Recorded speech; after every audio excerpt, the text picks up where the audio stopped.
Good morning बच्चों। Test 2 में level 2 के ऊपर ये 29 नंबर क्वेश्चन है। क्वेश्चन कह रहा है क्या, डायग्राम को देखें और क्वेश्चन समझें आप। क्वेश्चन कह रहा है find the current I1 I2 in shown diagram in shown circuit. भाई इस सर्किट में इस ब्रांच में कितनी करंट I1 के रूप में जा रही है, इस ब्रांच में कितनी करंट I2 के रूप में जा रही है, ये आपको फाइंड करना है। काफी प्यारा सा क्वेश्चन है, देखने में सिंपल है लेकिन थोड़ा सा कंसेप्चुअल है बच्चों। ठीक है, और जो करंट की वैल्यू I1 I2 होगी उसके लिए ये ऑप्शन सी आपका क्या है, सही है। तो चलिए बच्चों क्वेश्चन को सॉल्व करते हैं और देखते हैं हमारा ऑप्शन सी यहाँ पे कैसे हमारा सही आंसर हुआ। देखते हैं बच्चों।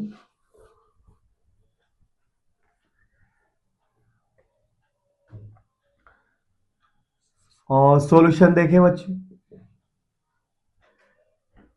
इस नेटवर्क को आप जब देखते हैं तो दिखाई दे रहा है आपको बच्चों कि ऊपर वाली ब्रांच में 2 ओम 2 ओम 2 ओम है। अच्छा, नीचे वाली ब्रांच में 4 ओम 4 ओम 4 ओम है। तो इस प्रकार से एक सिमेट्रिक रेजिस्टेंस का डिस्ट्रीब्यूशन दिखाई दे रहा है।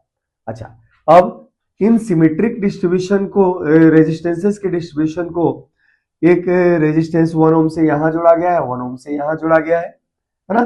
तो ऐसे क्वेश्चन आपको दिखाई देना तो इसमें क्या करना, संभावना है कि इस पॉइंट का पोटेंशियल इस पॉइंट के पोटेंशियल के बराबर हो जाए, और संभावना यह है कि इस पॉइंट का पोटेंशियल इस पॉइंट के पोटेंशियल के बराबर हो जाए। आगे जाके मैं दिखा भी दूंगा कि ऐसा होगा, लेकिन कुछ समय के लिए मान लीजिए कि ऐसा है।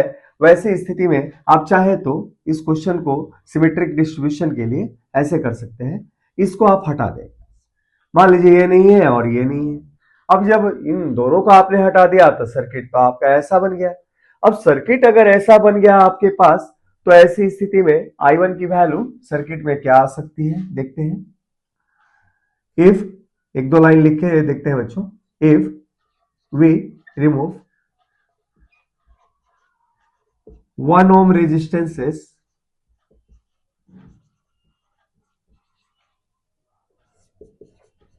फ्रॉम नेटवर्क, है ना, then network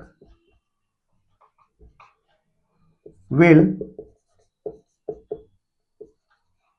look like as in second diagram, है ना।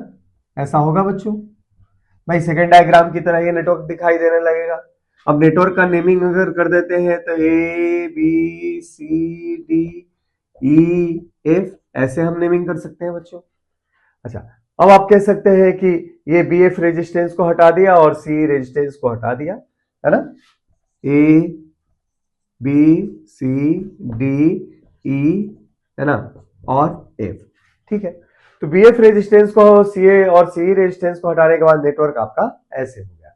अब ऐसी स्थिति में I1 की वैल्यू क्या हो जाएगी बच्चों, करंट I1 कितना इस बैटरी से ये नेटवर्क विड्रॉ करेगा। तो आप देखते हैं क्या 2 ओम 2 ओम 2 ओम सीरीज में है अर्थात कि 6 ओम।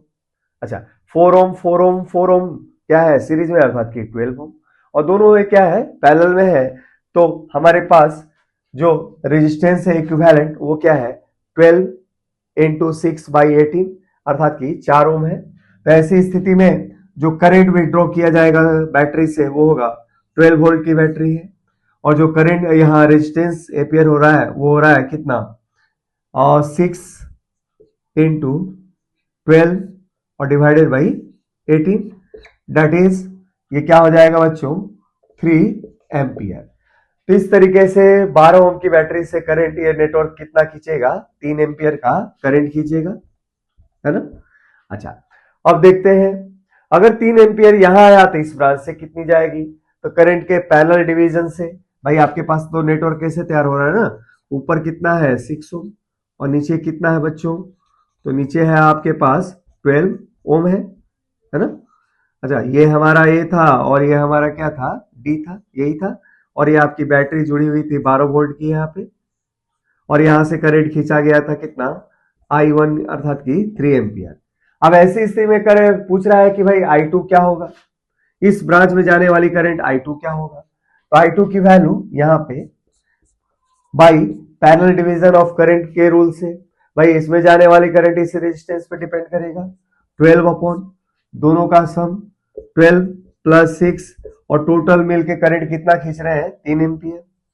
ये कितना हो जाएगा बच्चों 3 6 2 एम्पियर, है ना। तो ऐसी स्थिति में हमारे पास इस ब्रांच से जाने वाली करंट कितना होगा बच्चों 2 एम्पियर। चलिए आपका आंसर तो मैच कर गया, लेकिन एक चीज यहां पे गौर करने वाली है कि हमने इसको हटाया क्यों, ये हम यहां से देख सकते हैं। जैसे ही इस ब्रांच से बच्चों 2 ओम से यहां से 2 एम्पियर का करंट गया, तो इससे कितनी जाएगी, इससे किरचॉफ लॉ के अनुसार I3 मान लिया तो इससे जाएगा बच्चों 1 एम्पियर का जाएगा। तो हमारे पास क्या होगा यहाँ पे in diagram, in second diagram देखिए आप लोग, सेकेंड डायग्राम, सेकेंड डायग्राम में आपको दिखाई दे रहा है VA माइनस VB क्या होगा, तो 2 इंटू 2 दैट इज 4 वोल्ट। ठीक है, अच्छा VA की वैल्यू क्या है, तो ये 12 वोल्ट के पॉजिटिव टर्मिनल से जुड़ा है, तो ये हो जाएगा क्या VB की वैल्यू, VB की वैल्यू यहाँ पे हो जाएगी कितनी बच्चों 8 वोल्ट। रिलेशन फर्स्ट मान लिया हमने। अच्छा वैसे अब इसमें देखते हैं, यहां देखते हैं तो यहां पे क्या मिल रहा है VA माइनस VF क्या हो जाएगा 4 इंटू 1 अर्थात कि 4 वोल्ट। तो VF की वैल्यू कितनी आ जाएगी, तो VF की वैल्यू हो जाएगी 12 माइनस 4 अर्थात कि 8 वोल्ट। तो आप क्या देख रहे हैं, तो आप ये देख रहे हैं ना यहाँ पे therefore potential of point B is equal to potential of point F और बोथ आर 8 वोल्ट। भाई इस पॉइंट का पोटेंशियल इस पॉइंट का पोटेंशियल सेम है, तो इसका अर्थ ये हुआ कि पोटेंशियल डिफरेंस यहाँ पे 0 है। इसका अर्थ है कि इस रेजिस्टेंस के अक्रॉस कोई भी पोटेंशियल डिफरेंस नहीं है, तो इस रेजिस्टेंस का कोई काम ही नहीं होगा क्योंकि इसमें जाने वाली करंट क्या होगी 0 होगी। सिमिलरली आप प्रूफ कर सकते हो क्या C और E का पोटेंशियल सेम है, जिससे इसमें भी जाने वाली करंट क्या होगी बच्चों 0 होगी। तो ऐसी स्थिति में आप क्या करोगे, भाई इस रेजिस्टेंस से कोई करंट ही नहीं जा रहा है, इस रेजिस्टेंस से कोई करंट ही नहीं जा रहा है, तो जिस रेजिस्टेंस से कोई करंट नहीं जाएगा उसका कोई यूज नहीं है, तो इसलिए हमने इसको नेटवर्क से ऐसे यहां से हटा के और हमने अपना नेटवर्क ऐसे तैयार कर लिया है। यही कारण है कि दोनों रेजिस्टेंस मैंने यहां से हटा दिया है, क्योंकि इस पॉइंट का पोटेंशियल इसके बराबर है, इस पॉइंट का पोटेंशियल इसके बराबर है, और ऐसे मैंने यहाँ पे प्रूव भी कर दिया है ना बच्चों।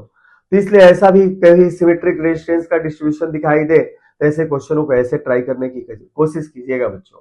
तो चलिए बच्चों इस टेस्ट के ऊपर और क्वेश्चन हम करते हैं।